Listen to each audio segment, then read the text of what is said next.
በነገራችን ላይ ቡታጅራ ውስጥ አብርሽ፣ ሩታ፣ ሀይሚ፣ ብሩኬ እንደገና ደግሞ ማናቸው ደግሞ ሌሎችም አሉ እንደዚህ ከራሳቸው አልፈው ያው ለሰው ስራ እየፈጠሩ ያሉ ሰዎች ናቸው በዚህ አጋጣሚ። ነገር ግን ደግሞ እነሱ የሚሰሩት ስራ ደግሞ ደስ አይልም።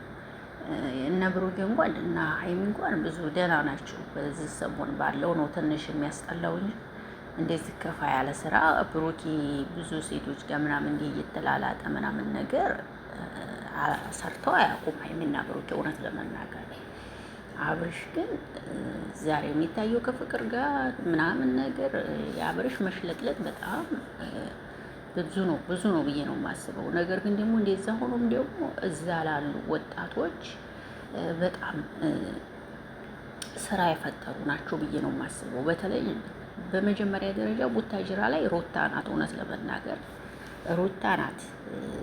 በቃ ከዛ ሀይሚ እየመጣች ማለት ነው። በቃ ከሴት እንግዲህ ሁለቱ ነብሮች ናቸው።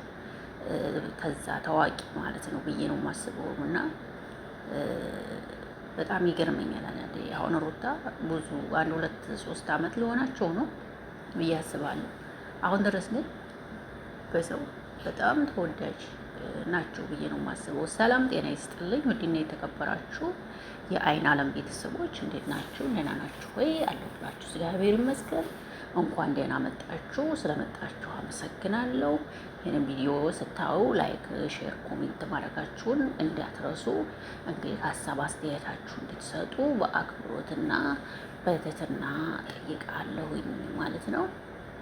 ስለዚህ እንግዲህ እኔ እንዲህ የሚገርመኝ ነገር ከሆነ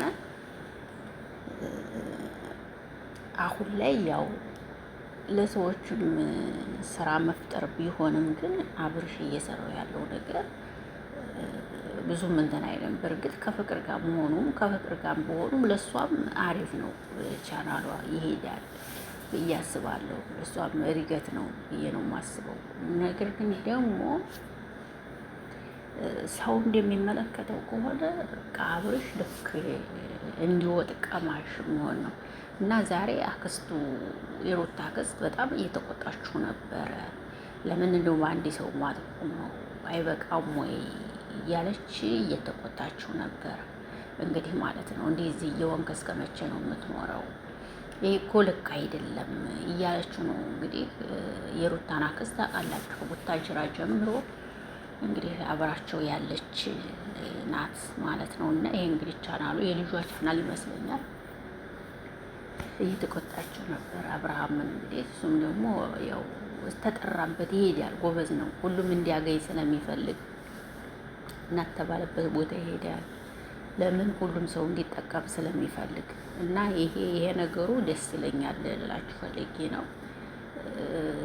እንግዲህ ያው አንድ ቀን ሁሉም ነገር ሲሰለች ይተውታል ብዬ አስባለሁ። እስከሚሰለቻቸው ግን ዝም ብለው ይሰራሉ። ከዛ በኋላ ሲሰለቻቸው ሁሉንም ነገር ይተውትና ወደ ራሳቸው ይመለሳሉ።